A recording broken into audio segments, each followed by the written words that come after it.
বাংলাদেশের সর্বশেষ গুরুত্বপূর্ণ আপডেট সংবাদে আপনাকে স্বাগত। শুরুতেই সংবাদ শিরোনাম, পরে বিস্তারিত। শুরুতেই জানাবো, রাজধানীর বিমানবন্দরে বিজিবির সাবেক মহাপরিচালক মইনুল ইসলাম গ্রেপ্তার।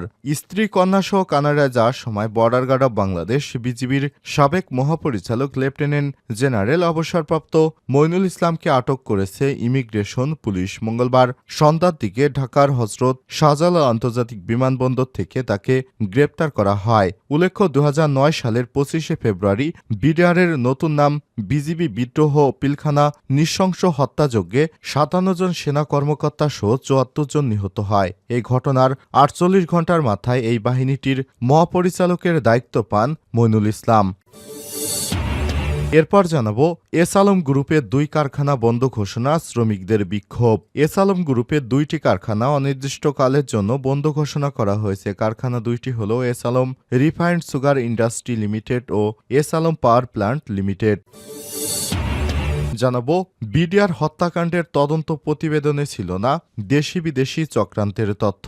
Border guard of Bangladesh BDR হত্যাকাণ্ডের পর যে তদন্ত কমিশন গঠন করা হয়েছিল, সে তদন্তে দেশি বিদেশি চক্রান্তের কোনো প্রতিবেদন ছিল না বলে জানিয়েছে কমিশনের সভাপতি মেজর জেনারেল অবসরপ্রাপ্ত আলম ফজলুর রহমান। আজ চ্যানেল 24কে দেয়া এক সাক্ষাৎকারে সব তথ্য জানান তিনি।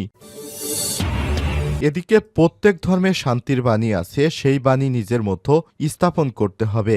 বড়দিন উপলক্ষে প্রধান উপদেষ্টার শুভেচ্ছা বিনিময় খ্রিস্টানদের সঙ্গে। বড়দিন উপলক্ষে খ্রিস্টান সম্প্রদায়ের প্রতিনিধিদের সঙ্গে শুভেচ্ছা বিনিময় করেছেন অন্তর্বর্তীকালীন সরকারের প্রধান উপদেষ্টা অধ্যাপক ড মোহাম্মদ ইউনূস। এ সময় খ্রিস্টানের প্রধান চার্চরা ড মোহাম্মদ ইউনূসের পাশে থাকার ঘোষণা দিয়েছেন। জানাবো, শেখ হাসিনার দুর্নীতির অনুসন্ধান অগ্রাধিকারের ভিত্তিতেই দেখছে সরকার। প্রধান উপদেষ্টার প্রেস সচিব শফিকুল আলম জানিয়েছেন, শেখ হাসিনার দুর্নীতির অনুসন্ধান অগ্রাধিকারের ভিত্তিতেই দেখছে সরকার। আজ মঙ্গলবার 24শে ডিসেম্বর এসব কথা জানান তিনি। এবং সর্বশেষ জানাবো, মুক্তি পেলেন পি.কে. হালদার। ভারতের কলকাতার কারাগার থেকে জামিন পেয়েছে বাংলাদেশের কয়েক হাজার কোটি টাকা মেরে নিয়ে যা সেই পি.কে. হালদার ওরফে শিবশঙ্কর হালদার। মঙ্গলবার 24শে ডিসেম্বর স্থানীয় সময় সন্ধ্যা 6টা 35 নাগাদ তিনি কলকাতার আলিপুরের প্রেসিডেন্সি সংশোধনাগার থেকে মুক্তি পান। কারাগার থেকে বেরোনোর পর পি.কে. হালদার বলেন, আমি এখন কিছু বলবো না, পরে বলবো। স্থানীয় গণমাধ্যমের কর্মীদের সামনে কার্যত হাত জোর করে পি.কে. হালদার জানান, আমি আমার আইনজীবীর সাথে কথা বলার পর সবকিছু জানাবো। এরপর কারাগারের বাইরে দাঁড়িয়ে থাকা একটি সাদা উবের চেপে ওই স্থান ত্যাগ করেছেন তিনি। যদিও এই মুহূর্তে তিনি কোথায় যাচ্ছেন তা সাংবাদিকদের বলেননি। প্রিয় দর্শক, এতক্ষণ শুনছিলেন সংবাদ শিরোনাম, এবারে বিস্তারিত। তবে তার আগে বন্ধুরা, অনুরোধ থাকবে এই সংবাদটিতে একটি লাইক দিন। এই চ্যানেলে আপনি নতুন হয়ে থাকলে আমাদের সংবাদটি দেখতে দেখতে চ্যানেলটি সাবস্ক্রাইব করে রাখুন, যাতে করে আমাদের পরবর্তী লেটেস্ট আপডেট সংবাদগুলো সবার আগে আপনার কাছে পৌঁছে যায়। এবারে বিস্তারিত। ঢাকার বিমানবন্দরে বিজিবির সাবেক মহাপরিচালক মইনুল ইসলাম গ্রেপ্তার।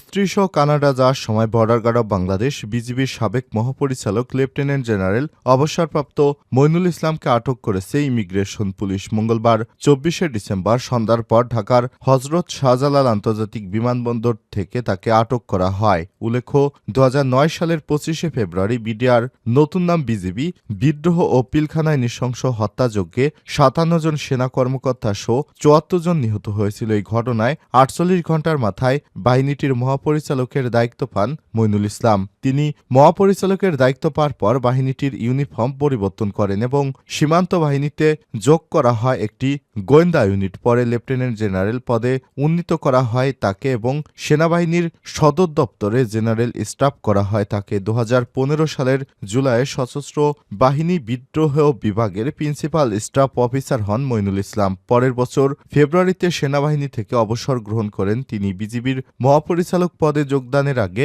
জাতীয় প্রতিরক্ষা college, Bangladesh armed forces war forces FIWC এর প্রধান প্রশিক্ষক হিসেবে দায়িত্ব পালন করেছিলেন মইনুল।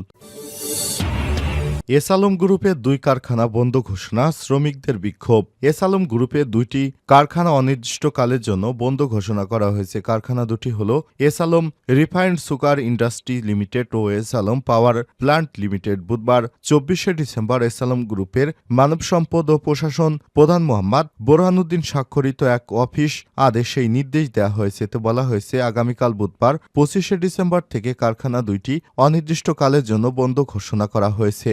এতে আরও বলা হয়েছে, S Alam refined sugar industry limited ও এস আলম পাওয়ার প্ল্যান্ট লিমিটেডের সকল শ্রমিক কর্মকর্তা ও কর্মচারীদের অবগতির জন্য জানানো যাচ্ছে যে কর্তৃপক্ষের নির্দেশক্রমে অনিবার্যত কারণবশত আগামী 25শে ডিসেম্বর হতে পরবর্তী নির্দেশ না দেওয়া পর্যন্ত কারখানা বন্ধ থাকবে। তবে নিরাপত্তা বিভাগ, ডেলিভারি সেকশন ও জরুরি বিভাগ ব্যবস্থাপনা কর্তৃপক্ষের সিদ্ধান্ত মোতাবেক খোলা থাকবে।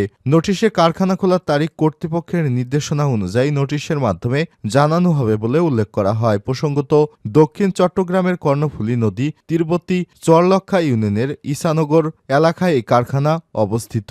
এই কারখানা বন্ধের খবর পেয়ে শ্রমিকেরা বিক্ষোভে ফেটে পড়ে। তারা বলছে, তাদের কারখানা চালু রাখতে হবে, কিন্তু এস আলম যে কোটি কোটি ডলার বিদেশে পাচার করেছে বা বর্তমানে বেতন ভাতা দিতে পারছে না, এ ব্যাপারে কেউ কথা বলছে না।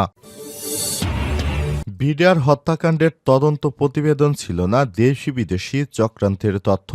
Border guard of Bangladesh BDR হত্যাকাণ্ডের পর যে তদন্ত কমিশন গঠন করা হয়েছিল, সেই তদন্ত কমিশনে দেশি বিদেশি চক্রান্তের কোনো প্রতিবেদন ছিল না বলে জানিয়েছে কমিশনের সভাপতি মেজর জেনারেল অবসরপ্রাপ্ত আলম ফজলুর রহমান। মঙ্গলবার 24শে ডিসেম্বর চ্যানেল 24-কে দেখ সাক্ষাৎকারে তথ্য জানান তিনি। সাক্ষাৎকারে তিনি বলেছেন, বিডিআর হত্যাকাণ্ডের পূর্ববর্তী তদন্ত পর্যালোচনা করা হবে, প্রয়োজনে শেখ হাসিনা সহ অন্যদের বক্তব্য নেয়ার চেষ্টা করা হবে। এর আগে সোমবার 23শে ডিসেম্বর বিডিআর বিদ্রোহের ঘটনার তদন্তে 7 সদস্যের কমিশন গঠন করা হয়। কমিশনের প্রধান করা হয়েছে বিজিবির তৎকালীন বিডিআরের সাবেক মহাপরিচালক ALM ফজলুর রহমানকে।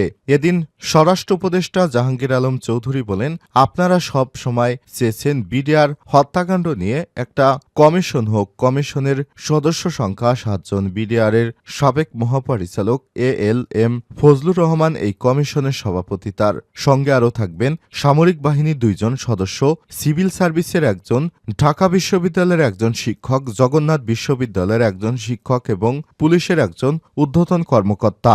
স্বরাষ্ট্র উপদেষ্টা বলেন, শেখ হাসিনাকে ফেরাতে ভারতের সঙ্গে যোগাযোগের জন্য প্রয়োজনীয় উদ্যোগ নিতে পররাষ্ট্র মন্ত্রণালয়কে চিঠি দেওয়া হয়েছে। বন্দি প্রত্যর্পণ চুক্তি অনুযায়ী তাকে ফেরানো যাবে। বড়দিন উপলক্ষে প্রধান উপদেষ্টার শুভেচ্ছা বিনিময়। প্রত্যেক ধর্ম শান্তির বাণী আছে, তাই বাণী নিজের মধ্যে স্থাপন করতে হবে বললেন প্রধান উপদেষ্টা। বড়দিন উপলক্ষে খ্রিস্টান সম্প্রদায়ের প্রতিনিধি দলের সঙ্গে শুভেচ্ছা বিনিময় করেছেন অন্তর্বর্তীকালীন সরকারের প্রধান উপদেষ্টা ডক্টর মোহাম্মদ ইউনূস। মঙ্গলবার 24শে ডিসেম্বর রাষ্ট্রীয় অতিথি ভবন যমুনায় খ্রিস্টান সম্প্রদায়ের প্রতিনিধি দলের সঙ্গে শুভেচ্ছা বিনিময় করেছেন তিনি। ধর্ম উপদেষ্টা ডক্টর আফম খালিদ হোসেনের সঞ্চালনায় খ্রিস্টান ধর্মের নেতাদের সঙ্গে শুভেচ্ছা বক্তব্য রাখেন বাংলাদেশের ক্যাথলিক খ্রিস্টানদের প্রধান ধর্মগুরু archbishop bishop Bijoy N D'Cruz, the national Christian fellowship of বাংলাদেশের সভাপতি বিশপ ফিলিপ পি অধিকারী, বাংলাদেশের Christian association president Nirmal Rozario, বাংলাদেশের ক্রিশ্চিয়ান অ্যাসোসিয়েশন মহাসচিব ইগনাসিয়াস হেমন্ত কোরায়া এবং বাংলাদেশ খ্রিস্টান মহাজোটের president Daniel Nirmal D'Costa. মন্তব্যে তারা প্রধান উপদেষ্টার নেতৃত্বে বাংলাদেশের উদারতা, সাম্প্রদায়িক সম্প্রীতি গড়ে উঠবে বলে আশা প্রকাশ করেছেন এবং খ্রিস্টান সম্প্রদায়ের পক্ষ থেকে সর্বোচ্চ সহযোগিতার আশ্বাস দেন। সংক্ষেপে যীশু খ্রিস্টের জীবনী, আদর্শ ও শান্তির বাণী উল্লেখ করে আর্চবিশপ বিজয় এন.কে. ডি ক্রুজের বলেন, ছাত্র জনতার অভ্যুত্থানে বাংলাদেশে নতুন সম্ভাবনার দ্বার উন্মেচিত হয়েছে। প্রফেসর ডক্টর মোহাম্মদ ইউনূস দেশ পরিচালনার কঠিন দায়িত্ব কাঁধে নিয়েছেন। আপনি জ্ঞানী, সৎ এবং বাংলাদেশের সবার আস্থাভাজন ব্যক্তি। আপনার নেতৃত্বে গণতান্ত্রিক, ধর্মনিরপেক্ষ এবং অসাম্প্রদায়িক বাংলাদেশ গড়ে উঠবে। আমরা খ্রিস্টান ধর্মাবলম্বীরা সবসময় আপনার পাশে আছি, সবসময় আপনার সাথে থাকব।